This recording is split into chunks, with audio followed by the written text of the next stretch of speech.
Hello friends, welcome to the GK expert. क्या कभी आपने रात के आसमान को देखकर ये सोचा है कि ये सब कैसे शुरू हुआ? स्टार्स, प्लैनेट्स, अर्थ के अंदर क्या है? अर्थक्वेक्स क्यों आते हैं? वोल्केनो कैसे फटते हैं? और एटमॉस्फेयर हमें कैसे प्रोटेक्ट करता है? तो आज की इस वीडियो में हम यूनिवर्स से लेकर एटमॉस्फेयर तक सब कुछ सिंपल लैंग्वेज में समझेंगे, एग्जाम ओरिएंटेड भी, कॉन्सेप्ट क्लैरिटी भी। तो चलिए स्टार्ट करते हैं। तो सबसे पहले हमारा टॉपिक है द यूनिवर्स। तो यूनिवर्स मतलब सब कुछ जो एग्जिस्ट करता है, जैसे कि galaxies, stars, planets, moons, asteroids, gas, dust, radiation, ये सब यूनिवर्स में एग्जिस्ट करता है। यूनिवर्स के बारे में आपको एक चीज़ ये जानने की ज़रूरत है कि यूनिवर्स में कोई डेफिनेट बाउंड्री नहीं है और यूनिवर्स एक्सपैंड हो रहा है, हो रहा है, हो रहा है। जो सबसे सटीक थ्योरी है यूनिवर्स के ओरिजिन की वो है बिग बैंग थ्योरी। अब ये बिग बैंग थ्योरी क्या बताती है? बिग बैंग थ्योरी कहती है कि यूनिवर्स का जन्म लगभग 13.8 बिलियन ईयर्स पहले हुआ था। और ये कैसे हुआ था? तो इसमें ये बताया गया कि एक मैसिव एक्सप्लोजन हुआ जिसके बाद यूनिवर्स एक्सपैंड कर रहा है और अभी भी कर रहा है। तो ये जो मैसिव एक्सप्लोजन हुआ था एक बहुत ही हॉट और डेंस पॉइंट था जिसको हम सिंगुलैरिटी कहते हैं, और उसके बाद से कंटिन्यूसली एक्सप्लोजन हो रहा है। इसका मतलब है हमारा यूनिवर्स अभी भी बढ़ रहा है, फैल रहा है, ये अनएंडिंग है, इसकी कोई बाउंड्री नहीं है। और ये जो बिग बैंग थ्योरी है ये किसने प्रपोज करी थी? This was proposed by Georges Lemaitre. तो अभी यूनिवर्स के बारे में आपको पता लग गया जिसका कोई अंत नहीं है, यूनिवर्स अभी भी एक्सपैंड कर रहा है। फिर हम आते हैं सेलेस्टियल बॉडीज़ पे। तो आउटर स्पेस में जो नेचुरल ऑब्जेक्ट्स होते हैं उन्हें सेलेस्टियल बॉडीज़ कहते हैं, जैसे कि आपके stars, planets, satellites, asteroids, कमेट्स, meteoroids, ये सब आपके सेलेस्टियल बॉडीज़ होते हैं। तो आइए हम लोग स्टार्स के बारे में जानते हैं। Stars self luminous celestial bodies होते हैं। अब सेल्फ ल्यूमिनस का मतलब क्या होता है? इसका मतलब है कि ये लोग अपनी रोशनी खुद बनाते हैं न्यूक्लियर फ्यूजन के थ्रू। तो जो हमारा स्टार है सन, तो उसमें भी हाइड्रोजन और हीलियम का न्यूक्लियर फ्यूजन होता है जिसके कारण उसमें गर्मी पैदा होती है, जिसको मतलब स्टार अपनी खुद की हीट और लाइट जनरेट करता है। तो कोई भी ऐसी सेलेस्टियल बॉडी जो अपनी खुद की हीट और लाइट जनरेट करती है वो सेल्फ ल्यूमिनस होती है।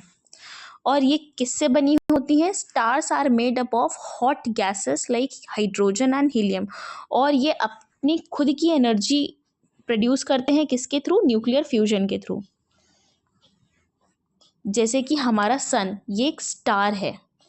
ये जो हमारा सन है ये अर्थ से नियरेस्ट है। ऑब्वियसली हमारे जितने भी सोलर सिस्टम में प्लैनेट्स हैं उनका नियरेस्ट सन हमारा सन है। ये हमें सोर्स ऑफ हीट और लाइट है हमारा। और ये जो हमारा सन है ये about 150 million kilometre away from earth है। तो अर्थ से हमारे सूरज की दूरी कितनी है? अराउंड 150 मिलियन किलोमीटर्स, ये आपको याद रखना है। उसके बाद कॉन्स्टलेशन क्या होता है? तो कॉन्स्टलेशन ग्रुप ऑफ स्टार्स को कहते हैं जो एक रिकॉग्नाइजेबल पैटर्न बनाता है। जैसे कि उर्सा मेजर, जैसे सप्तऋषि स्टार्स, आपको स्टार्स मतलब एक साथ अलाइंड तरीके से आपको एक पैटर्न बनाते हुए दिखेंगे, उसको क्या कहते हैं? उसको कॉन्स्टलेशन कहते हैं, ग्रुप ऑफ स्टार्स। फिर हम आते हैं गैलेक्सीज पे। तो गैलेक्सी क्या होती है? तो गैलेक्सी एक बड़ा सिस्टम होते हैं जिसमें बिलियंस ऑफ स्टार्स, गैसेस और डस्ट होता है। तो बेसिकली जैसे आपको हमारा सोलर सिस्टम दिख रहा है, तो हमारे सोलर सिस्टम में एक सन है और बाकी 8 प्लैनेट्स हैं। तो इसी तरीके से बहुत सारे बिलियंस ऑफ सोलर सिस्टम एक गैलेक्सी में पाए जाते हैं। ठीक है। और सोचिए ऐसी करोड़ों गैलेक्सियां एग्जिस्ट करती हैं हमारे यूनिवर्स में, तो आप अंदाज़ा लगा सकते हैं कि यूनिवर्स कितना बड़ा है, अंतहीन है, जिसका कोई अंत ही नहीं है, अभी भी वो एक्सपैंड कर रहा है। अब आते हैं कि गैलेक्सी कितने प्रकार की होती हैं। तो obviously galaxies are of 3 type, जिसको हम स्पाइरल गैलेक्सी भी कहते हैं, इलिप्टिकल गैलेक्सी भी कहते हैं और इरेगुलर गैलेक्सी भी कहते हैं। ये जनरली सवाल पूछा जाता है कि जो हमारी गैलेक्सी है मिल्की वे या फिर आकाश गंगा, जहाँ पे हमारा सोलर सिस्टम है, उसका शेप क्या है, तो उसका कैसा शेप है, स्पाइरल गैलेक्सी कहलाई जाती है वो। फिर हम अपनी गैलेक्सी पे आ जाते हैं, ये हमारी होम गैलेक्सी है, ऑब्वियसली हमें पता है इसका शेप स्पाइरल है, और ये हमारा सोलर सिस्टम कंटेन करता है, जिसमें से एक सन, बाकी 8 प्लैनेट्स हैं, और इसको हम आकाशगंगा भी कहते हैं, ये इंडियन नेम है। फिर हम आते हैं सोलर सिस्टम पे। अब सोलर सिस्टम क्या है, तो सोलर सिस्टम एक फैमिली है जिसमें सभी सेलेस्टियल बॉडीज सन की ग्रेविटी से बंधे होते हैं। तो जैसे अर्थ में आपने ग्रेविटी देखी होगी, ग्रेविटी क्या है कि भाई कोई भी चीज़ आप ऊपर फेंके वो नीचे ही आती है, तो ऑब्वियसली एक ग्रेविटी फोर्स है जो चीज़ों को नीचे बांध के रखती है। तो इसी तरीके से सन की भी ग्रेविटी, और सन की ग्रेविटी सबसे ज़्यादा पावरफुल है, जिससे वो जितने भी हमारे सोलर सिस्टम के प्लैनेट्स हैं उनको अपने अपने ऑर्बिट में रखती है। तो ये है आपका सोलर सिस्टम। हमारे सोलर सिस्टम में 8 प्लैनेट्स हैं, सन है, 8 प्लैनेट्स हैं, और 8 प्लैनेट्स के नाम क्या है, mercury, Venus, earth, Mars, Jupiter, Saturn, Uranus and Neptune. ये 8 प्लैनेट है, और सभी प्लैनेट्स के उनके मून्स हैं, जिनको हम नेचुरल सैटेलाइट भी कहते हैं। आपको मुझे कमेंट करके ये बताना है कि हमारे सोलर सिस्टम में वो कौन सा प्लैनेट है जिसके पास सबसे ज़्यादा नेचुरल सैटेलाइट्स हैं। फिर मैं अगर आपको ऑर्डर बताऊं कि सूरज के पास से प्लैनेट्स का ऑर्डर क्या है, तो मरकरी, फिर वीनस, फिर अर्थ, फिर मार्स, फिर जुपिटर, फिर सैटर्न, फिर यूरेनस, फिर नेपट्यून। अच्छा, प्लूटो आप लोगों ने पहले कभी पढ़ा होगा, तो प्लूटो बेटा अब it is not a planet, now it is considered a dwarf planet. तो 2006 में इंटरनेशनल एस्ट्रोनॉमिकल यूनियन ने प्लूटो को प्लैनेट की कैटेगरी से हटा दिया था, अब वो एक डॉर्फ प्लैनेट है। अच्छा, ये प्लैनेट्स होते क्या हैं, तो planets are non luminous. Non luminous मतलब उनकी खुद की हीट और लाइट नहीं होती है, वो सन की हीट और लाइट को यूज़ करते हैं, तो नॉन ल्यूमिनस बॉडीज़ होते हैं। इसके साथ ही साथ they revolve around the sun in fixed orbit. तो आप देखते होंगे कि जितने भी प्लैनेट्स हैं वो अपनी ही धुरी पे सन के चारों ओर चक्कर लगाते हैं। उसके बाद अगर हम क्लासिफिकेशन करें अपने सोलर सिस्टम के प्लैनेट्स की, तो इनर प्लैनेट्स और आउटर प्लैनेट्स, इन 2 कैटेगरीज में हम प्लैनेट्स को बांटते हैं। जो इनर प्लैनेट्स हैं वो टेरेस्ट्रियल प्लैनेट्स हैं, उनको उनमें आपको जो कोर है वो डेंस देखने को मिलेगा, सतह देखने को मिलेगी, जैसे कि मरकरी, वीनस, अर्थ, मार्स। ये रॉकी सतह वाले होते हैं, ये छोटे प्लैनेट्स हैं और सन के क्लोज हैं। फिर आउटर प्लैनेट्स पे आते हैं, जिनको गैशियस प्लैनेट्स भी कहते हैं, और गैशियस जायंट्स इसलिए कहते हैं क्योंकि ऑब्वियसली बहुत विशाल होते हैं, जैसे कि जुपिटर, सैटर्न, यूरेनस, नेपट्यून। तो बड़े होते हैं, गैशियस होते हैं, मतलब जैसे ये जो टेरेस्ट्रियल प्लैनेट्स हैं, जो इनर प्लैनेट्स हैं, यहाँ पे आपको रॉकी सरफेस देखने को मिलेगा, लेकिन इनमें आपको गैशियस सरफेस देखने को मिलेगा, और ये सन से दूर है। और यूरेनस और नेपट्यून तो आइसी सरफेस यहाँ पे आपको देखने को मिलेगा। अच्छा, 2 चीज़ें आपको याद रखनी है। लार्जेस्ट प्लैनेट आपका कौन सा है, जुपिटर है। हॉटेस्ट प्लैनेट आपका कौन सा है, वीनस है। हॉटेस्ट प्लैनेट मरक्यूरी नहीं है। बहुत बच्चों को ये लगता है कि मरकरी सूरज के करीब है, इस वजह से मरकरी हॉटेस्ट होगा, बट नहीं, मरकरी हॉटेस्ट नहीं है, हॉटेस्ट है बेटा वीनस। क्यों वीनस, क्योंकि वीनस में CO2 सबसे ज़्यादा प्रेजेंट है, इस वजह से वीनस क्या है, हॉटेस्ट प्लैनेट है। CO2 एक गर्म गैस होती है, because of the presence of 70% of CO2 Venus is the hottest planet. अच्छा, अर्थ का ट्विन किसको कहते हैं, अर्थ का ट्विन भी वीनस को कहते हैं। वीनस को मॉर्निंग और इवनिंग स्टार भी कहते हैं, ये ध्यान रखिएगा। अच्छा, आपको मुझे कमेंट करके ये बताना है कि रेड प्लैनेट किसको कहते हैं। फिर आते हैं सैटेलाइट्स पे। तो सैटेलाइट क्या होती हैं, सैटेलाइट ऐसी बॉडीज़ होती हैं जो प्लैनेट के चारों ओर चक्कर लगाती हैं। तो आपने देखा होगा कि अर्थ की जो नेचुरल सैटेलाइट है वो मून है, तो मून अर्थ के चक्कर लगाता है कि नहीं लगाता है। मून की भी कोई खुद की लाइट नहीं होती है, वो जो सूरज से, सन से सनलाइट आती है उसी को रिफ्लेक्ट बैक करता है, इसी वजह से वो चमकता है। और अर्थ पे ये टाइड्स क्रिएट करता है। तो आपको जो लहरें ऊंची ऊंची देखने को मिलती हैं वो मून के ग्रेविटेशनल फोर्स की वजह से देखने को मिलती हैं। अगर मैं अदर सेलेस्टियल बॉडीज़ की बात करूं जो पाई जाती हैं वो है एस्टेरॉइड्स। एस्टेरॉइड्स होते क्या हैं? रॉकी ऑब्जेक्ट्स होते हैं, पथरीले ऑब्जेक्ट्स होते हैं जो सन के चारों ओर चक्कर लगा रहे हो। ये जो एस्ट्रॉइड बेल्ट है ये हमें दो प्लैनेट्स के बीच में देखने को मिलती है। तो मार्स और जुपिटर के बीच में आप कभी ध्यान से देखें तो बहुत सारे ऐसे एस्टेरॉइड्स जो रॉकी पार्टिकल्स हैं वो उसी मार्स और जुपिटर के बीच में ऑर्बिट कर रहे हैं सन के चारों ओर, जिसको एस्टेरॉइड बेल्ट कहते हैं। फिर कमेट्स क्या होते हैं? तो जो कमेट्स हैं ये आइस, डस्ट और गैस के बने होते हैं। ये एक ग्लोइंग टेल की तरह दिखते हैं जो सन के पास पाए जाते हैं। फिर मीटियोरॉइड्स, मीटियोर्स और मीटियोरॉइड्स, ये तीन शब्द आपने सुने होंगे। तो मीटियोरॉइड क्या होता है? Small Rocky body in space. तो आपको छोटे छोटे पथरीले अगर ऑब्जेक्ट स्पेस में दिखे तब उनको मीटियोरॉइड कहते हैं, डी वाला।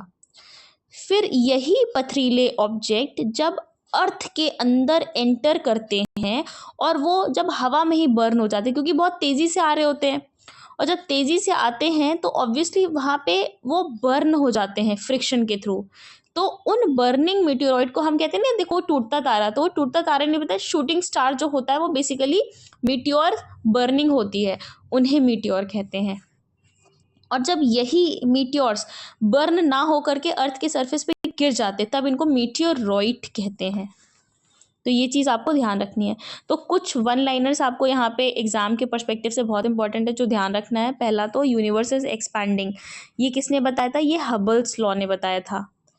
फिर स्टडी ऑफ यूनिवर्स को क्या कहते हैं? एस्ट्रोनॉमी कहते हैं। स्टडी ऑफ अर्थ को क्या कहते हैं? ज्योग्राफी कहते हैं। लाइट ईयर क्या होता है? Light year is the distance travelled by light in 1 year. एक साल में लाइट जितना डिस्टेंस ट्रैवल कर रही है उसे लाइट ईयर कहते हैं। फिर sun is at the centre of the solar system, ये एक हेलियोसेंट्रिक मॉडल है। हेलियोस ये ग्रीक लैंग्वेज में सन गॉड है। तो हेलियोसेंट्रिक मतलब सन बीच में है और बाकी प्लैनेट्स सन को रिवॉल्व कर रहे हैं। फिर आगे बढ़ते हैं। फिर जो हमारा नेक्स्ट चैप्टर है वो है अर्थ्स इंटीरियर। तो कभी आपने ये नहीं सोचा कि अर्थ के अंदर मतलब क्या है?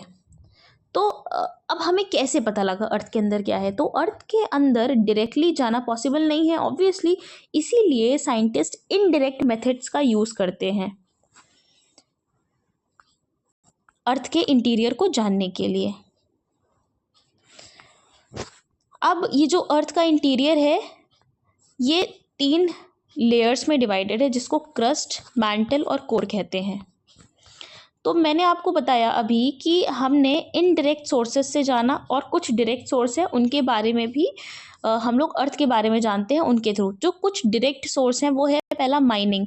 तो माइनिंग क्या होता है? तो माइनिंग में ऑब्वियसली आपने देखा होगा कि जैसे कोल माइनिंग होती है या डायमंड माइनिंग होती है तो बड़ी बड़ी मशीन्स जो है अर्थ के अंदर ड्रिल करती हैं और उसके बाद वो जानती। तो ऐसे जब ड्रिलिंग करी गई, माइनिंग करी गई, तो उसके बाद हमें पता लगा कि भाई नीचे क्या मिल रहा है, कितनी डेप्थ तक माइनिंग से हमें सरफेस का पता लगा।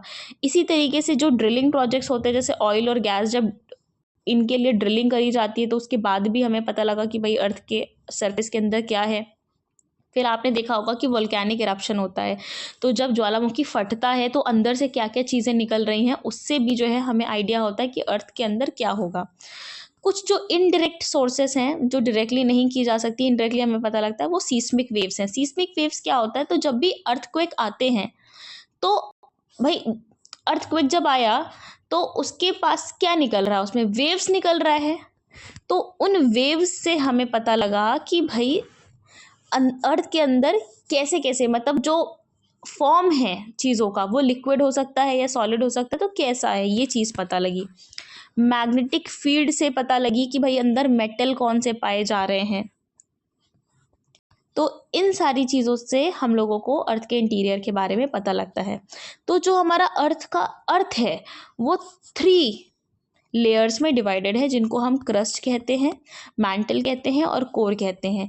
तो ये जो क्रस्ट है, पहले इसके बारे में पढ़ लेते हैं। ये सबसे ऊपरी सतह है, आउटर मोस्ट लेयर कहलाई जाती है, और इसकी जो थिकनेस है वो ओनली 30 to 70 किलोमीटर है। तो अर्थ के सरफेस से ओनली 30 to 70 किलोमीटर आपको क्रस्ट देखने को मिलेगा। तो आपने देखा होगा कि जो ऊपरी सतह होती है हमारी, तो उसमें कॉन्टिनेंट्स भी होते हैं और उसमें ओशियन भी होता है।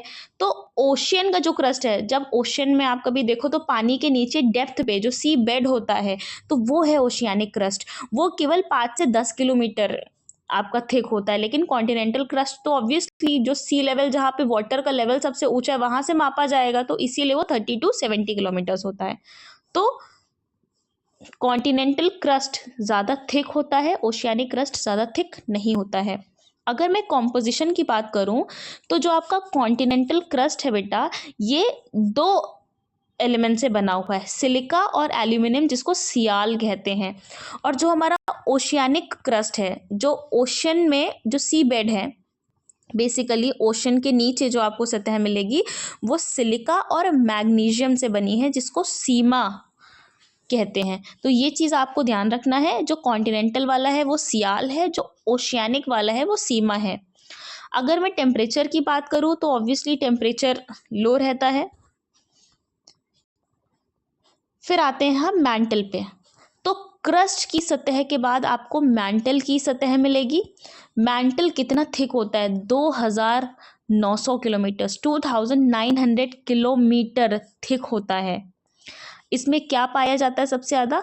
तो सिलिकेट्स पाए जाते हैं, जो मैग्नीशियम और आयरन में रिच होते हैं। अच्छा, ये जो मैंटल है, ये भी दो भाग में डिवाइडेड है, अपर मैंटल और लोअर मैंटल। तो जो अपर मैंटल होता है वो जेली लाइक स्ट्रक्चर होता है, मतलब ना ही वो सॉलिड होता है ना ही वो लिक्विड होता है।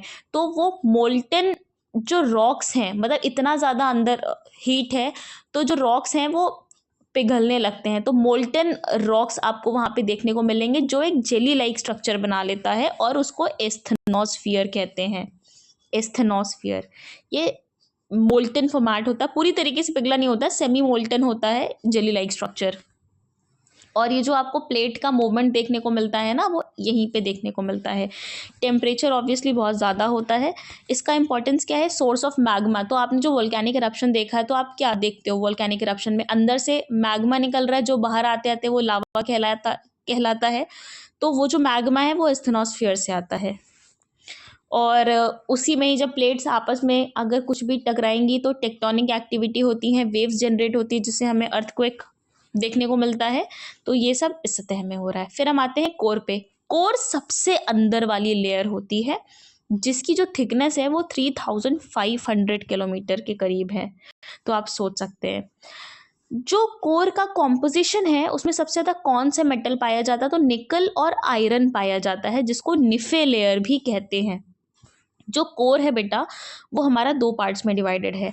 तो कोर को भी आउटर कोर और इनर कोर कहते हैं। जैसे मैंने आपको मैंटल को बताया, तो अपर मैंटल, लोअर मैंटल। जो अपर मैंटल है वो कैसा है? Upper mantle jelly like structure है, जिसको एस्थेनोस्फीयर कह रहे हैं। ठीक है। इसी तरीके से जो हमारा कोर है, तो आउटर कोर लिक्विड है और इनर कोर सॉलिड है। ऐसा कैसे कि आउटर कोर लिक्विड है और इनर कोर सॉलिड है? देखिए, आउटर कोर लिक्विड इसलिए है क्योंकि इतना ज़्यादा टेम्परेचर है इस, और जो अर्थ की मैग्नेटिक फील्ड को भी कॉज करता है। तो टेम्परेचर की वजह से, ज़्यादा टेम्परेचर की वजह से चीज़ें, जो मेटल है, हमें लिक्विड फॉर्मेट में देखने को मिलती हैं। तो इसी तरीके से इनर कोर भी लिक्विड होना चाहिए। वो सॉलिड क्यों है? वो सॉलिड इसलिए है क्योंकि इनर कोर तक आते आते इतना ज़्यादा प्रेशर हो जाता है, ऊपर से इतना ज़्यादा दबाव हो जाता है कि आप जैसे मान लो कि आपने लोहे को गरम उसमें पिघलाया, तो जब बहुत ज़्यादा हीट दी लोहे को, तो लोहा जो है पिघल जाता है, तो लिक्विड फॉर्म में हो जाता है। लेकिन जब आप लोहे को पिघलाओ, साथ में ऊपर से ऐसे हथौड़ी से मारो भी, तो वो सॉलिड होने लगता है कि नहीं होता है? इसी तरीके से जो इनर कोर है वो सॉलिड क्यों है? क्योंकि ऊपर से इतना ज़्यादा दबाव आ रहा है और उसका टेम्परेचर उसको वो आउट पार नहीं कर पा रहा है। इस वजह से इनर कोर सॉलिड है। टेम्परेचर कितना है? Up to 6000 degree Celsius, imagine, और प्रेशर बहुत ज़्यादा है। फिर हम आते हैं अपने नेक्स्ट चैप्टर पे, जो कि है अर्थक्वेक। तो अर्थक्वेक होता क्या है? अर्थक्वेक होता है intense sudden shaking of the earth surface. तो आपने देखा होगा कि जब भी जो है अर्थक्वेक आता है, अचानक से मतलब ऐसे हिलता हुआ महसूस होता है हमें सरफेस। इसमें क्या निकल रहा है? एनर्जी रिलीज हो रही है, जो कि रॉक्स में स्टोर्ड रहती। तो मतलब नीचे रॉक्स हैं, रॉक्स के अंदर जो है बीच में एनर्जी स्टोर्ड होती है। तो जब भी वो एनर्जी रिलीज होती है, हमें कंपन देखने को मिलता है। उसी को अर्थक्वेक कहते हैं, the sudden shaking of earth surface because of the release of energy stored in rocks. अब ये जो एनर्जी है ये क्यों रिलीज होती है? टेक्टोनिक प्लेट्स के मूवमेंट की वजह से होती है। अब ये टेक्टोनिक प्लेट्स क्या है, तो आगे आने वाले चैप्टर्स में आप ये देखेंगे कि जो हमारा अर्थ की सतह है वो प्लेट्स में बटी हुई है। तो इन्हीं प्लेट्स के बीच में अगर मूवमेंट होता है, ये प्लेट्स आपस में आके टकराती हैं या एक दूसरे से दूर जाती हैं या फिर एक दूसरे से स्लाइड पास करती है, उस केस में हमें ये मूवमेंट देखने को मिलता है और इसी मूवमेंट में रिलीज ऑफ एनर्जी भी देखने को मिलती है, जिसको फॉल्टिंग भी कहते हैं। अच्छा, यहाँ पे आपको ये चीज़ याद रखनी है कि the study of earthquakes is called seismology. Earthquake के कॉजेस क्या होते हैं? तो जैसे कि मैंने आपको बताया, टेक्टोनिक कॉज मतलब जो हमारी लिथोस्फेरिक प्लेट्स हैं, जो हमारी सतह की प्लेट्स हैं, इनमें मूवमेंट होता है। मूवमेंट कैसा? या तो ये आपस करीब आ रही हैं, या तो ये दूर जा रही हैं, या तो दे स्लाइड पास्ट ईच अदर। उसके बाद फॉल्ट लाइंस के थ्रू स्ट्रेस, मतलब पत्थरों पे इतना ज़्यादा स्ट्रेस बिल्डअप होने लगता है कि जब वो आपस मतलब दूर जा रहे हैं या पास, उनमें टकराव हो रहा है, तो उससे एक एनर्जी रिलीज हो रही है। और यही जो सडन रिलीज ऑफ एनर्जी होती है, यही अर्थक्वेक को कॉज करती है। कुछ कुछ अर्थक्वेक वोल्केनिक अर्थक्वेक्स भी होते हैं। ये क्यों होते हैं? तो they occur due to movement of magma. मैंने बताया मैग्मा, जो कि आपको मोल्टन लेयर आपको स्टेनोस्फेयर में मिलेगी, अगर वहां तक ये एनर्जी रिलीज हो रही है तो ये वोल्केनिक अर्थक्वेक्स होते हैं। इनका एरिया लिमिटेड होता है और ये लेस डिस्ट्रक्टिव होते हैं। फिर ह्यूमन इंड्यूस्ड अर्थक्वेक्स, तो मतलब कुछ अर्थक्वेक्स होते हैं जो ह्यूमन एक्टिविटी की वजह से आते हैं। जैसे हम बहुत ज़्यादा माइनिंग कर रहे हैं तो भी ऐसा हो सकता है। डैम क्रिएट करें, डैम कोई छोटा मोटा क्रिएट नहीं होता। डैम जो है इतना ज़्यादा मतलब इतना बड़ा ह्यूज डैम बनाया जाता है, तो उसके कारण भी क्या होता है कि अर्थक्वेक आने की संभावना रहती है। या फिर अगर हम अंडरग्राउंड न्यूक्लियर टेस्ट कर रहे हैं तो उसके कारण भी अर्थक्वेक्स आ सकते हैं। तो ये कुछ ऐसे ह्यूमन इंड्यूस्ड अर्थक्वेक के फैक्टर्स हैं। फिर फोकस और एपिसेंटर क्या होता है? देखिए, फोकस को हाइपोसेंटर भी कहते हैं, ये भी पहले ध्यान रखिएगा। तो फोकस होता क्या है? तो point inside the earth where the earthquakes originates. तो बेसिकली मतलब मान लीजिए कि अर्थ के सरफेस से नीचे ही से तो एनर्जी निकलती है। तो मान लीजिए कि जिस अर्थ के सरफेस के नीचे से जिस पॉइंट से एनर्जी जनरेट होना स्टार्ट हुई है, उसी को कहते हैं फोकस ऑफ द अर्थक्वेक या फिर हाइपोसेंटर ऑफ द अर्थक्वेक। और एपिसेंटर क्या होता है? तो epicentre is point on the earth surface directly above the focus. तो अब मान लीजिए कि ये अर्थ की सतह है और सतह के नीचे से इस पॉइंट से अर्थक्वेक जनरेट होना स्टार्ट हुआ। तो ये जब ऊपर आया तो जो ये वाला पॉइंट है ये कहलाएगा आपका फोकस और हाइपोसेंटर। क्या कहलाएगा? फोकस और हाइपोसेंटर, ये वाला पॉइंट। और ये जो इस पॉइंट के बिल्कुल ऊपर सतह पे जो पॉइंट है, इसको क्या कहेंगे? इसको कहेंगे हम एपीसेंटर। कहते हैं ना, एपीसेंटर बहुत ज़्यादा ही जो है अफेक्ट होता है, इसी वजह से अफेक्ट होता है। तो अब अर्थ के सरफेस पे ऑब्वियसली हमें डैमेज देखने को मिलता है। तो जो एपीसेंटर होता है बिल्कुल फोकस के ऊपर, वहाँ पे सबसे ज़्यादा डैमेज होता है। और जैसे जैसे अर्थक्वेक एपीसेंटर से दूर होगा, वहाँ पे कम हमें डैमेज देखने को मिलेगा। तो आपने सुना होगा कि जैसे नेपाल में अर्थक्वेक आया और झटके हमें भारत में भी महसूस हुए। तो भारत में आपको इतना ज़्यादा डैमेज नहीं देखने को मिलेगा क्योंकि वहाँ पे कम झटके हैं, लेकिन नेपाल में अर्थक्वेक आया, वही उसका एपीसेंटर, तो वहाँ पे आपको ज़्यादा डैमेज देखने को मिलेगा। तो ये चीज़ आप ध्यान रखिएगा। उसके बाद सीस्मिक वेव्स क्या होती हैं, तो ऑब्वियसली जो वाइब्रेशन जो एनर्जी रिलीज होती है वही आपका सीस्मिक वेव्स होती है। तो सीस्मिक वेव्स में आपको बॉडी वेव्स मिलेंगी, बॉडी वेव्स में आपको पी वेव्स मिलेंगी और एस वेव्स मिलेंगी। ये बॉडी वेव्स हैं। बॉडी वेव्स मतलब जो अर्थ की पूरी बॉडी में ट्रैवल करती हैं। जैसे यहाँ पे आया तो ये पूरी बॉडी में जो ट्रैवल कर रही हैं ये आपको पी वेव्स मिलेंगी और एस वेव्स मिलेंगी। तो जो पी वेव्स होती हैं वो सबसे फास्टेस्ट होती हैं और वो सॉलिड लिक्विड गैस तीनों माध्यम से पास होती हैं। तो मैंने सॉलिड लिक्विड गैस क्यों बताया, क्योंकि मैंने बताया कि जो मैंटल है वो कैसा है, उसके बाद जो आपको कोर मिलेगा तो आउटर कोर कैसा मिलेगा, आपको लिक्विड मिलेगा, जो इनर कोर कैसा मिलेगा, सॉलिड मिलेगा। तो अर्थ की बॉडी में तो ये सब भी आते हैं ना। तो जो पी वेव है इन सब के थ्रू ट्रैवल कर सकती है और सबसे फास्टेस्ट होती हैं। जो एस वेव्स हैं जिनको सेकेंडरी वेव्स कहते हैं, ये पी वेव से थोड़ा स्लो होती हैं और ये केवल सॉलिड मीडियम में ट्रैवल करती हैं, लिक्विड मीडियम में ट्रैवल नहीं करती हैं। तो इसका मतलब है आउटर कोर से गुजर करके ये नहीं जाएंगी एस वेव्स। फिर हम आते हैं सरफेस वेव्स पे। तो मैंने आपको बॉडी वेव्स बताया जो अर्थ की पूरी बॉडी पे ट्रैवल करती हैं, जिसमें पी वेव और एस वेव हमने पढ़ा। अब ये जो दूसरी टाइप की वेव है ये सरफेस वेव है। तो सरफेस वेव केवल अर्थ के सरफेस पे हमें महसूस होती है, ये पूरे अर्थ की बॉडी पे मतलब मैंटल और कोर में महसूस नहीं होती है, ये केवल अर्थ के सरफेस पे महसूस होती है। तो travel along the earth surface, और ये सबसे ज़्यादा डिस्ट्रक्टिव होती है, और क्योंकि ये सबसे ज़्यादा स्लो होती है, सबसे ज़्यादा डिस्ट्रक्टिव होती है और ये मैक्सिमम डैमेज कॉज करती है, ये आपको ध्यान रखना है। फिर हम आगे बढ़ते हैं। तो जो अर्थक्वेक का मेजरमेंट है वो किस में किया जाता है, सीस्मोग्राफ पे किया जाता है, ठीक है। उसके बाद रिक्टर स्केल क्या होता है, तो रिक्टर स्केल पे जो एनर्जी रिलीज हुई होती है तो उसका मैग्नीट्यूड को मेजर किया जाता है कि कितने मैग्नीट्यूड जो है अर्थक्वेक में एनर्जी रिलीज हुई है। जितना ज़्यादा, जैसे 1 से 10 के बीच में अगर हम रेट करें तो ऑब्वियसली 9 बहुत ज़्यादा डैमेज क्रिएट करेगा और 1 इतना ज़्यादा घातक नहीं होगा। फिर इंटेंसिटी जो है मर्कैली स्केल पे किया जाता है, इंटेंसिटी मापी जाती है।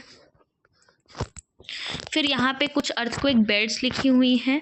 तो जो सरकम पैसिफिक बेल्ट है जिसको हम रिंग ऑफ फायर कहते हैं, वहाँ पे बहुत ज़्यादा अर्थक्वेक और वोल्केनिक इरप्शन के चांसेस रहते हैं। ये भी पूछा जाता है आपके क्वेश्चंस में। तो अगर हम अर्थक्वेक इन इंडिया की बात करें तो जो इंडियन प्लेट है, तो मैंने आपको बताया था कि जो हमारा क्रस्ट है वो मेजर प्लेट से बना हुआ है, तो उसमें एक प्लेट इंडियन प्लेट भी है। जब इंडियन प्लेट यूरेशियन प्लेट से टकराई तो हिमालयाज़ का फॉर्मेशन हुआ, तो इंडियन प्लेट, तो इंडियन प्लेट पे ऑब्वियसली इंडिया लाई करता है। तो major earthquake prone region obviously है, तो हमारी हिमालयन बेल्ट है, वहाँ पे अर्थक्वेक आने के ज़्यादा चांसेस रहते हैं। तो जहाँ जहाँ हिमालयाज़ आपको देखने को मिलते हैं। फिर नॉर्थ ईस्ट इंडिया में भी आपको ज़्यादातर अर्थक्वेक्स देखने को मिलेंगे। रन ऑफ कच्छ में देखने को मिलेंगे जो गुजरात के साइड है। भुज अर्थक्वेक आपको याद होगा। फिर अंडमान एंड निकोबार आइलैंड्स भी जो है अर्थक्वेक प्रोन रीजन है, ये भी आप याद रखिएगा। तो कुछ इंपॉर्टेंट टर्म्स आपको सीयूटी के लिए याद रखने हैं, जैसे कि सीस्मोलॉजी क्या होता है, स्टडी ऑफ अर्थक्वेक्स को सीस्मोलॉजी कहते हैं। हाइपोसेंटर क्या होता है, तो फोकस ऑफ द अर्थ को जहाँ से अर्थक्वेक ओरिजिनेट होता है उसे हाइपोसेंटर कहते हैं। एपीसेंटर क्या होता है, epicentre is a point above the focus. तो सरफेस पे जो फोकस के बिल्कुल ऊपर वाला पॉइंट सरफेस पे होता है उसे एपीसेंटर कहते हैं। और फॉल्ट क्या होता है, वो अर्थ के क्रस्ट में एक क्रैक होता है उसे फॉल्ट कहते हैं। इन्हीं फॉल्ट के थ्रू एनर्जी रिलीज होती है। पी वेव्स सबसे ज़्यादा फास्टेस्ट हैं। एस वेव्स के not travel through liquid medium, ये आपको ध्यान करना है। मैक्सिमम जो डिस्ट्रक्शन होता है वो एपीसेंटर के पास होता है। रिक्टर स्केल मैग्नीट्यूड को मेजर करता है, मर्कैली स्केल इंटेंसिटी को मेजर करता है। तो ये अर्थक्वेक के बारे में हम लोगों ने जान लिया। अब हम लोग चलते हैं अपने नेक्स्ट चैप्टर पे जो है वोल्केनिज्म। तो वोल्केनिज्म होता क्या है, तो it refers to all processes through which magma, gas and volcanic material move from earth interior to the surface. अब देखिए वोल्केनिज्म होता क्या है, ऑब्वियसली ये अर्थ का सरफेस है। अर्थ के सरफेस से कहीं से भी अंदर ये जितनी भी चीज़ें ऊपर आ रही हैं अर्थ के सरफेस पे, और उसके बाद यहाँ से आपका ये चीज़ रिलीज़ हो रहा है, तो जितनी भी चीज़ें नीचे से ऊपर आ करके ऐसे ऐसे रिलीज़ हो रही है, उससे ही वल्केनिज्म कहते हैं। तो ये पूरा प्रोसेस है जिसके थ्रू मैग्मा, अच्छा मैग्मा और लावा में क्या डिफरेंस होता है, तो जो मोल्टन रॉक्स होते हैं वो जब अर्थ के सरफेस के अंदर से ट्रैवल करते हैं सरफेस तक, उसे मैग्मा कहते हैं। जैसे ही सरफेस के बाहर आकर के ये ऐसे एक्सप्लोड होने लगते हैं, उसे लावा कहते हैं।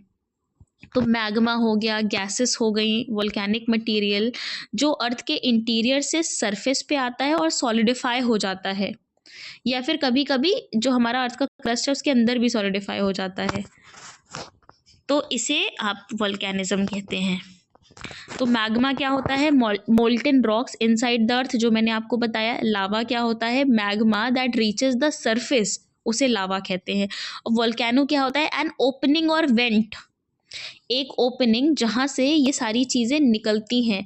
मैग्मा इरप्ट होता है, उसे वोल्केनो कहते हैं। और वोल्केनिज्म इस पूरे प्रोसेस को कहते हैं। तो अब ये जो पूरा प्रोसेस है इसके क्या कॉजेस हैं ये हम लोग देख लेते हैं। तो सबसे पहले हाई टेम्परेचर इनसाइड द अर्थ। तो आपको पता है कि अर्थ के अंदर कितना ज़्यादा हाई टेम्परेचर है और कितना ज़्यादा प्रेशर है। तो अगर ये जो प्रेशर है, तो जो भी टेक्टोनिकली वीक जोन होता है वहाँ से अगर ये प्रेशर रिलीज होता है इतना हाई टेम्परेचर, तो मतलब आप मैग्मा ऊपर आएगा, मोल्टन रॉक्स ऊपर आएंगे, उसके साथ ही साथ हमें जो है वाटर वेपर भी, भाप भी देखने को मिल सकती है, वाटर वेपर देखने को मिल सकता है, CO2 गैस रिलीज होती है, ये सारी चीज़ें हमें ऊपर आते हुए दिख सकती हैं। अब ये जो प्लेट टेक्टोनिक्स होते हैं ये कहाँ कहाँ होते हैं, या तो कन्वर्जेंट बाउंड्री। कन्वर्जेंट बाउंड्री का मतलब है कि जब दो प्लेट्स आपस में आकर के टकरा रही हैं। डाइवर्जेंट बाउंड्री, डाइवर्जेंट बाउंड्री का मतलब होता है जब ये दो प्लेट आपस से दूर जा रही हैं। हॉटस्पॉट्स, हॉटस्पॉट्स का मतलब होता है कि जहाँ अक्सर ये वोल्केनिक इरप्शन होता रहता है, तो इन केसेस में हमें देखने को मिलता है। अब ये जो वोल्केनो होते हैं तो ये कितने टाइप के होते हैं, तो इंट्रूसिव वोल्केनिज्म होता है, एक्सट्रूसिव वोल्केनिज्म होता है। इंट्रूसिव वोल्केनिज्म जब अर्थ की सतह के अंदर ही जो मैग्मा, मान लीजिए कि यहाँ से इरप्ट हुआ, ये अर्थ की सरफेस है, तो सरफेस के अंदर ही मैग्मा जम गया, वो ऊपर आ ही नहीं पाया, ये इंट्रूसिव वोल्केनिज्म है। एक्सट्रूसिव वोल्केनिज्म मतलब ऑब्वियसली ये ऊपर आया और ऊपर जा कर के ये ऐसे एक्सप्लोड हुआ, तो ये एक्सट्रूसिव वोल्केनिज्म है। वोल्केनो कितने टाइप के होते हैं आपके एक्टिविटी के हिसाब से, तो एक्टिव वोल्केनो जो अभी भी इरप्ट कर रहे हैं, जैसे माउंट एटना। कहाँ पे है माउंट एटना, ये आप मुझे कमेंट करके बताएंगे। Mount Stromboli. फिर डोरमेंट वोल्केनो मतलब अभी तो टेम्परली इनएक्टिव है, मतलब अभी जो है पास्ट में इरप्ट हुआ था, अभी जो है इरप्ट नहीं हुआ है, लेकिन हम इसको पूरी तरह से एक्सटिंक्ट भी नहीं कह सकते कि मतलब अब ये इरप्ट भी नहीं होगा, ऐसा भी नहीं कहा जाता, तो वो डोरमेंट वोल्केनो है। एक्सटिंक्ट वोल्केनो मतलब ये फ्यूचर में इरप्ट होने की इसकी संभावना ही नहीं बची है, वो होता है आपका एक्सटिंक्ट वोल्केनो। अच्छा, वोल्केनो से निकलता क्या क्या है ये हम लोग देख लें। तो सॉलिड अगर हम देखें तो ऐश निकलता है, लैपली निकलते हैं, आपके रॉकी पार्टिकल्स निकलते हैं बड़े बड़े, जिनको बॉम्ब्स कहते हैं।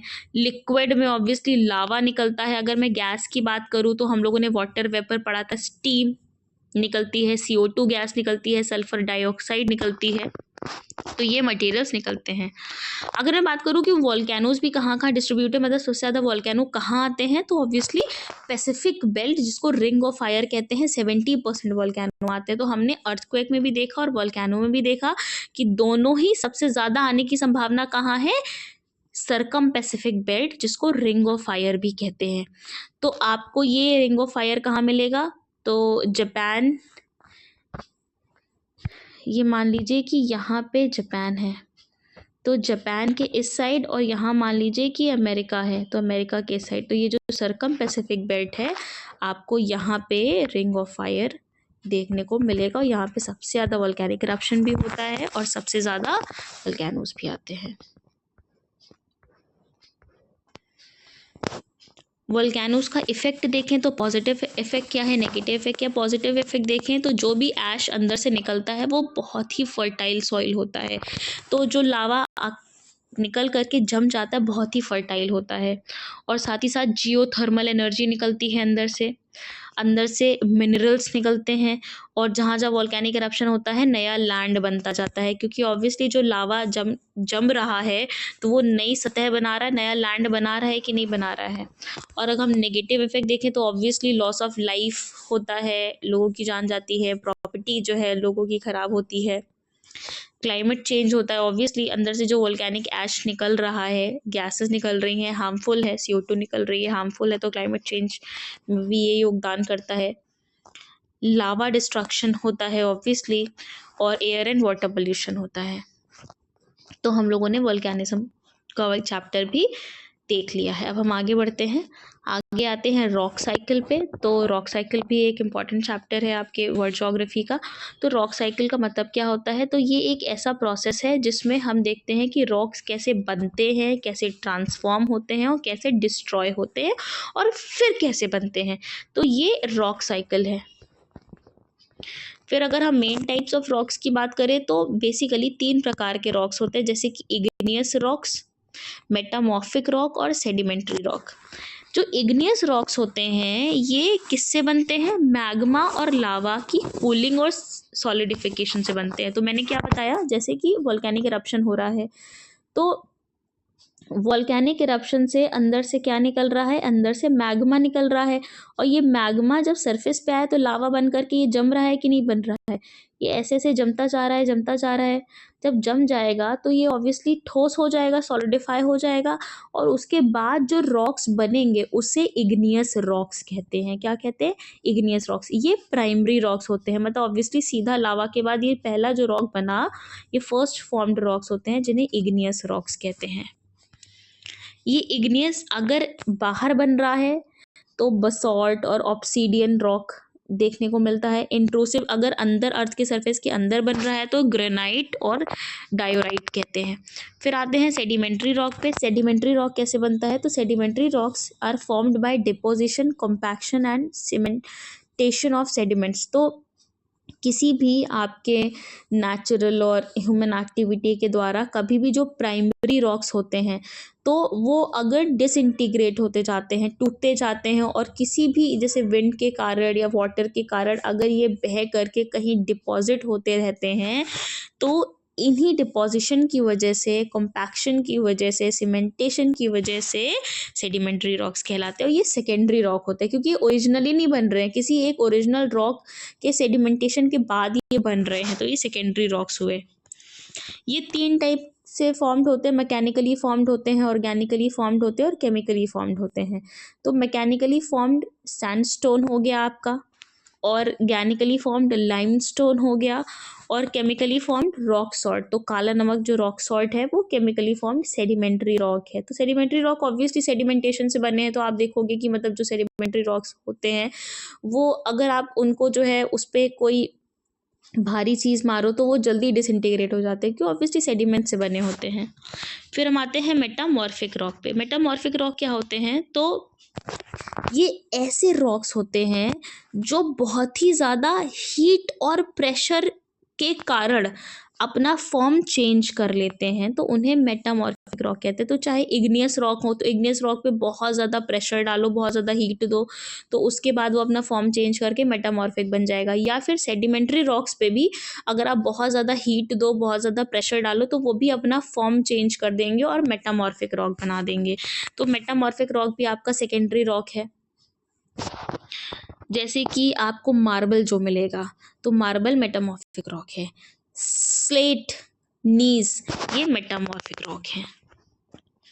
उसके बाद हम कुछ प्रोसेसेस देख लेते हैं जो कि रॉक साइकिल में इन्वॉल्व रहते हैं। तो आपका वेदरिंग होगा। वेदरिंग का मतलब होता है ब्रेकिंग ऑफ रॉक्स। तो जब बड़े बड़े रॉक्स टूटते हैं उसे वेदरिंग कहते हैं। इरोजन, इरोजन का मतलब क्या होता है कि जब ये रिमूवल बाय विंड, वाटर और आइस। तो मैंने आपको बताया कि जब प्राइमरी रॉक्स या फिर मेटामॉर्फिक रॉक आपका रिमूव हो विंड के द्वारा, वाटर के द्वारा या आइस के द्वारा, वो इरोजन है। ट्रांसपोर्टेशन मतलब ऑब्वियसली ये जो सेडिमेंट्स टूटे हैं इनका मूवमेंट हो उसे ट्रांसपोर्टेशन कहते हैं। डिपोजिशन का मतलब क्या होता है, डिपोजिशन जब एक जगह सेटल होना स्टार्ट हो जाते हैं उसे डिपोजिशन कहते हैं। और जब वहाँ पे सेटल हो रहे हैं तो इस तरीके से इनका कॉम्पैक्शन होगा और ये ऐसे सीमेंटेशन मतलब सॉलिडिफाई होने लगेंगे, तो ये क्या बनाते हैं, सेडिमेंट्री रॉक्स का फॉर्मेशन बनाते हैं। उसके बाद जब इन ही रॉक्स पे आप ज़्यादा हीट और प्रेशर दो उसके बाद ये अपना स्टेट चेंज कर लेते हैं, इन्हें मेटामॉर्फोसिज्म कहते हैं। और फिर बाद में जब ऑब्वियसली इनकी मेल्टिंग होती है तो मैग्मा का फॉर्मेशन कर लेते हैं। तो ये आपका पूरे प्रोसेसेस इन्वॉल्व है रॉक साइकिल में। फिर कूलिंग सॉलिडिफिकेशन, फिर अगर हो मैग्मा का फिर से जो है मैग्मा ऊपर आए, लावा बने, लावा का फिर से कूलिंग सॉलिडिफिकेशन हो, फिर से वो इग्नियस रॉक बनता है। तो आप देख रहे हो ना कि इग्नियस रॉक से ही सेडिमेंट्री बन रहा है और उसके बाद इग्नियस से ही मेटामॉर्फिक बन रहा है, सेडिमेंट्री से ही मेटामॉर्फिक बन रहा है, फिर मेटामॉर्फिक जो है जब वोल्केनिक इरप्शन के थ्रू लावा जमा दे फिर इग्नियस बन रहा है। तो ये पूरा आपका क्या हो गया, रॉक साइकिल हो गया। तो ये कुछ चीज़ें आप देख लीजिएगा, ये कुछ वन लाइन एग्जाम फैक्ट्स हैं जो आपको ध्यान रखने हैं, जैसे कि igneous rocks are primary rocks, जो हमने देखा भी, सीधा मैग्मा ऊपर आया अर्थ के सरफेस पे लावा बन करके, और लावा जब जमने लगा तो जो रॉक्स सबसे पहले फॉर्म हुए जम करके उसे इग्नियस रॉक्स कहते हैं। फिर सेडिमेंट्री रॉक्स, जब यही इग्नियस रॉक या मेटामॉर्फिक रॉक जब ये जो है किसी भी कारणवश टूट करके किसी भी मीडियम से ट्रांसपोर्ट होकर के एक जगह जब इकट्ठा होने लगे तो इन्होंने, और ऑब्वियसली कॉम्पैक्शन के कारण, सॉलिडिफिकेशन के कारण ये सेडिमेंट्री रॉक्स बने लेयर्ड फॉर्मेट में, क्योंकि लेयर बाय लेयर सेडिमेंट्स आकर के जमते रहते हैं। फिर मेटामॉर्फिक रॉक हमने देखा कि कैसे बनते हैं, तो बहुत ज़्यादा हीट और प्रेशर दो तो मेटामॉर्फिक रॉक्स बन जाते हैं ये दोनों रॉक्स।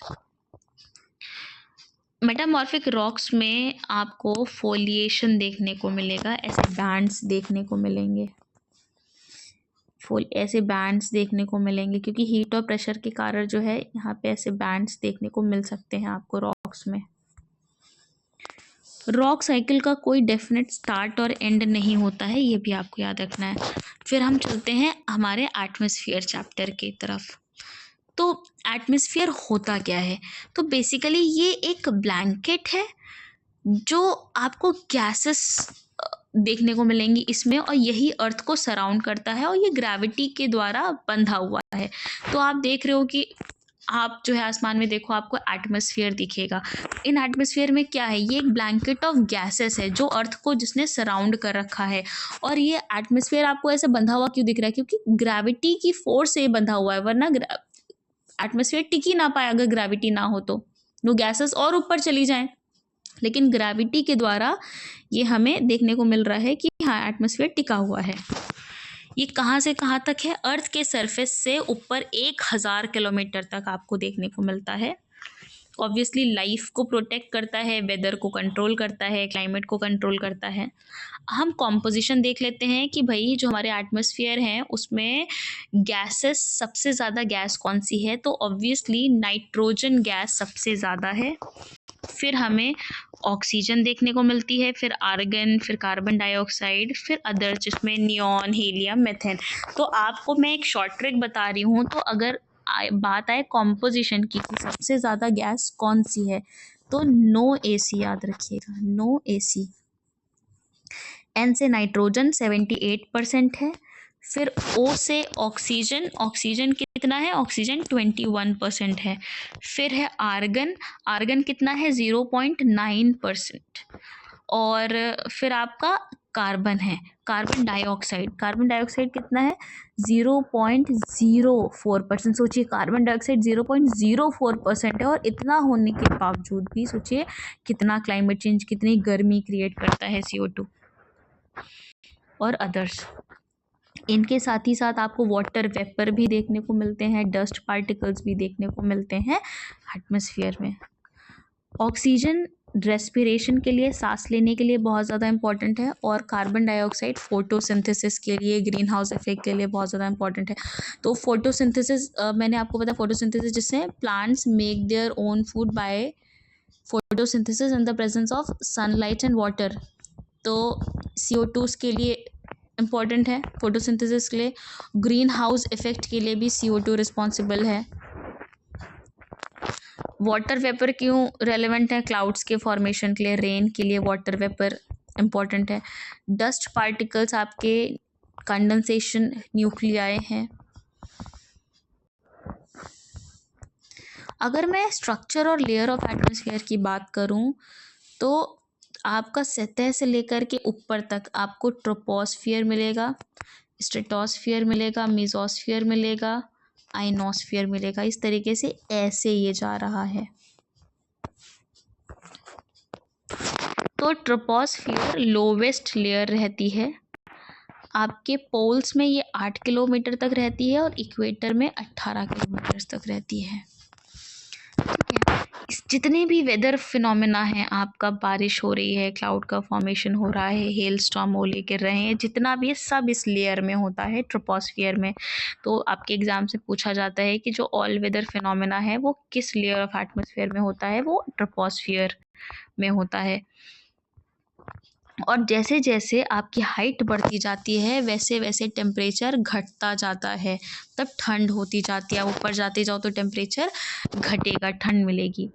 फिर हम आते हैं ट्रोपोस्फियर के बाद स्ट्रेटोस्फियर पे। तो ऑब्वियसली ये 18 से 50 किलोमीटर ऊपर जाता है स्ट्रेटोस्फियर, और स्ट्रेटोस्फियर में ही हमें ओजोन लेयर देखने को मिलती है। ये भी क्वेश्चन आता है और ये सबसे ज़्यादा डोमिनेंट क्वेश्चन है। ज़्यादातर आपके एग्जाम्स में पूछा जाता है कि जो ओजोन लेयर है वो किस लेयर ऑफ एटमॉस्फेयर में देखने को मिलती है? वो स्ट्रेटोस्फियर में देखने को मिलती है।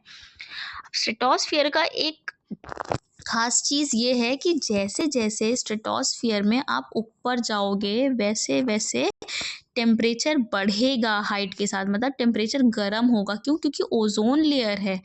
ओजोन लेयर मतलब आपका क्या, ओजोन गैसेस रहेंगी और ओजोन गैसेस की वजह से सनलाइट को ट्रैप करती है ओजोन, दैट इज़ वाई गर्म रहेगा टेम्परेचर, ठीक है।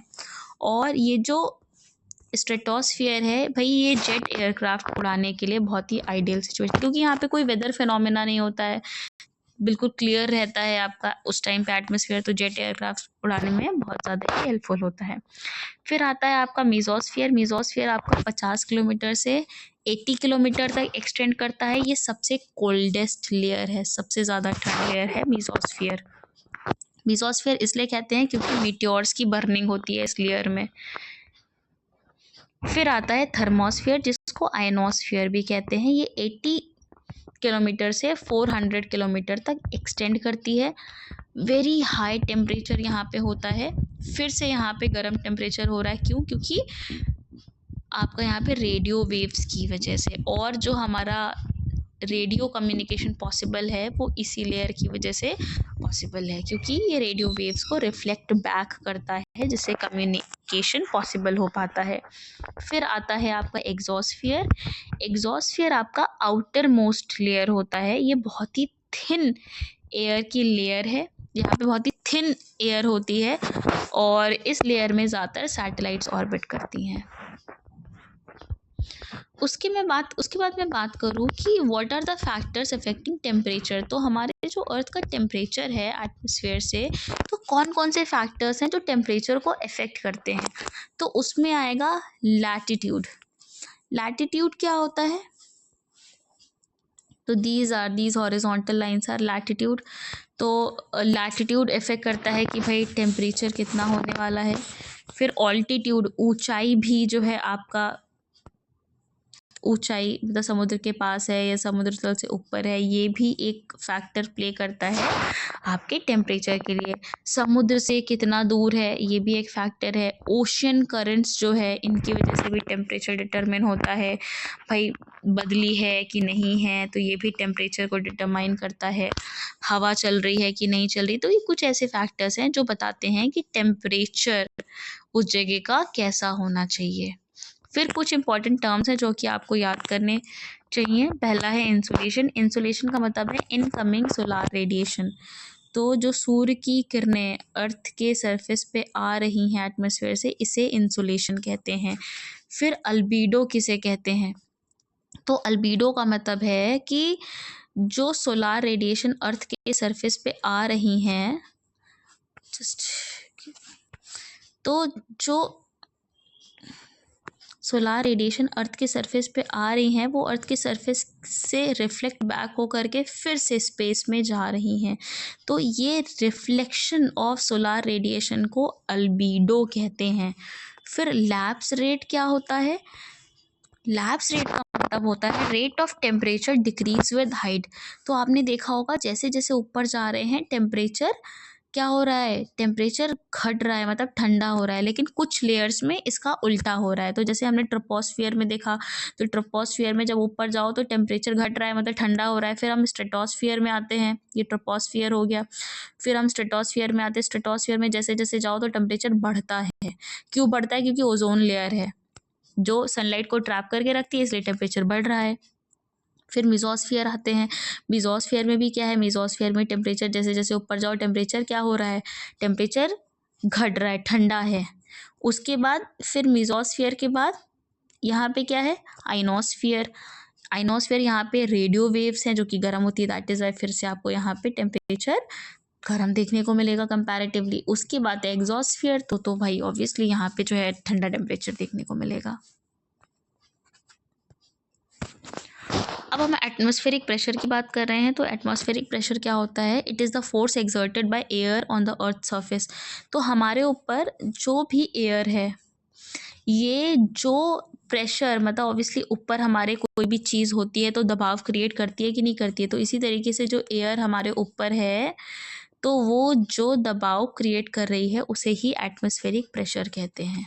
तो हमें ऑब्वियसली बहुत ज़्यादा महसूस नहीं होता है। विंड्स क्या होते हैं? कितने टाइप के विंड्स होते हैं? तो कुछ परमानेंट विंड्स होते हैं जो बहते हैं, जैसे कि ट्रेड विंड्स हो गया, वेस्टर्लीज हो गए, ये पोलार ईस्टर्लीज हैं। पीरियोडिक विंड्स जो कभी कभी बहते हैं, जैसे कि मानसून विंड्स हैं, मानसून के टाइम पे आती हैं। लैंड एंड सी ब्रीज, तो समुद्र के पास अगर कुछ है तो वहाँ पे आपको सी ब्रीज देखने को मिलेगा, अगर आप उससे दूर हैं तो आपको लैंड ब्रीज देखने को मिलेगी। और कुछ लोकल विंड्स जो मतलब परमानेंट नहीं है, आपको टेम्परेरी टाइम ऑफ पीरियड में देखने को मिलेगी। जैसे आप अगर आप नॉर्थ इंडिया में रहते हैं तो नॉर्थ इंडिया में आप देखो लू बहती है, तो जब वो जो है आपका मई जून की गर्मी आती है तो उस टाइम पे आप क्या देखो कितना ज़्यादा जो है सब ड्राई ड्राई सा हो जाता है, और जो हवा चलती कितनी गर्म चलती है उसे लू कहते हैं। तो वो लोकल विंड है। चिनूक, फोहन, मिस्त्राल, ये अलग अलग कंट्रीज़ में अलग अलग नाम से जानी जाती हैं। ह्यूमिडिटी एंड प्रेसिपिटेशन की बात करें तो ह्यूमिडिटी क्या होता है? तो amount of water vapour in the air. तो आप देखते होंगे कि जैसे ये आपको ह्यूमिडिटी कब देखने को, बारिश के टाइम पे ज़्यादा देखने को मिलती है। तो जो हमारा मानसून टाइम है उस टाइम पे आप देखते होंगे कि कितना मुंह पे बिल्कुल चिपचिप चिपचिप लग रहा है। ये क्या है? क्योंकि उस टाइम पे वाटर वेपर हमारे एटमॉस्फेयर में बहुत ज़्यादा है। तो amount of water vapour in the air, ये ह्यूमिडिटी कहलाता है। फिर कंडेंसेशन क्या होता है? तो जो वेपर है फिर से जो है ये वाटर में तब्दील हो जाए। जैसे देखिए, मान लीजिए कि ये पानी है, तो पानी को अगर आप हीट दो, अगर आप पानी को हीट दो तो ये भाप बन के उड़ेगा। तो ये क्या है? ये इवोपरेशन है। लेकिन अगर यही पानी, यही भाप फिर से बादल बन जाए, और बादल जब भारी हो जाए और ये बूंदे बन के गिरे, तो ये क्या हो रहा है? वाटर वेपर लिक्विड में कन्वर्ट हो रहा है। तो conversion of vapour into water, this process is called condensation. ये कंडेंसेशन है। This process is called evaporation. तो आई एम श्योर आपने पढ़ा होगा, अपने साइंस की क्लासेस में पढ़ा होगा इवोपरेशन क्या होता है, कंडेंसेशन क्या होता है। अच्छा, प्रेसिपिटेशन के टाइप्स क्या होते हैं? प्रेसिपिटेशन का मतलब होता है कि ऑब्वियसली वाटर वेपर वाटर बन करके अर्थ के सरफेस पे गिर रहा है। तो वो किस किस फॉर्म में गिर रहा है? तो रेनफॉल, जब बूंद बन के गिरता है उसे रेनफॉल कहते हैं। स्नोफॉल, तो स्नो के फॉर्म में गिरता है उसे स्नोफॉल कहते हैं। और हेल स्टॉर्म, तो आपने ना ओले देखे होंगे कि ओले गिरते हैं, तो वो भी एक तरीके से जो है आपका water vapour converted directly into ice, वो हेल स्टॉर्म है। तो इस तरीके से आपको प्रेसिपिटेशन देखने को मिलता है। एटमॉस्फेयर का इंपॉर्टेंस है, बहुत ज़्यादा इंपॉर्टेंस है, क्योंकि ये जो हार्मफुल सन की जो यूवी रेज होती हैं जो हमारे स्किन कैंसर को कॉज करती हैं, बहुत डैमेज करती हैं, तो इससे प्रोटेक्ट करता है। ऑब्वियसली एटमॉस्फेयर बहुत ज़्यादा इंपॉर्टेंट है। और जो अर्थ का टेम्परेचर है उसको रेगुलेट करता है एटमॉस्फेयर। लाइफ को सपोर्ट करता है। अगर एटमॉस्फेयर ना हो तो डायरेक्ट सूरज की किरणें आए, इंसान कैसे जीवित रह सकता है। तो लाइफ को सपोर्ट करता है एटमॉस्फेयर, कम्युनिकेशन को इनेबल करता है। ऑब्वियसली जो हमारा आपका थर्मोस्फियर है आइनोस्फियर में, तो रेडियो वेव्स होते हैं जिसके थ्रू कम्युनिकेशन पॉसिबल है। फिर वेदर को कंट्रोल करता है, क्लाइमेट को कंट्रोल करता है। तो ये सारी चीज़ें यहाँ पे कुछ वन लाइन रिवीजन पॉइंट्स आपको याद रखने हैं, जैसे ट्रोपोस्फियर वेदर लेयर है, ओजोन लेयर आपका स्ट्रेटोस्फियर लेयर है। उसके बाद प्रेशर डिक्रीजेज विद हाइट, जैसे जैसे आप ऊपर जाते जाओगे प्रेशर कम होता जाएगा। और wind flows from high pressure to low pressure, बहुत ज़्यादा इंपॉर्टेंट है कि जो विंड बहती है वो हाई प्रेशर से लो प्रेशर में बहती है। तो आज की वीडियो में इतना ही। हम लोग नेक्स्ट वीडियो में मिलेंगे इंडियन ज्योग्राफी के साथ, और जो है ये ज्योग्राफी का पार्ट 1 है, नेक्स्ट वीडियो में आपको पार्ट 2 मिलेगा। तो आपको अगर ये वीडियो अच्छी लगी है तो प्लीज़ इस वीडियो को लाइक करें, चैनल को सब्सक्राइब करें और अपने फ्रेंड्स के साथ शेयर करें। Thank you so much.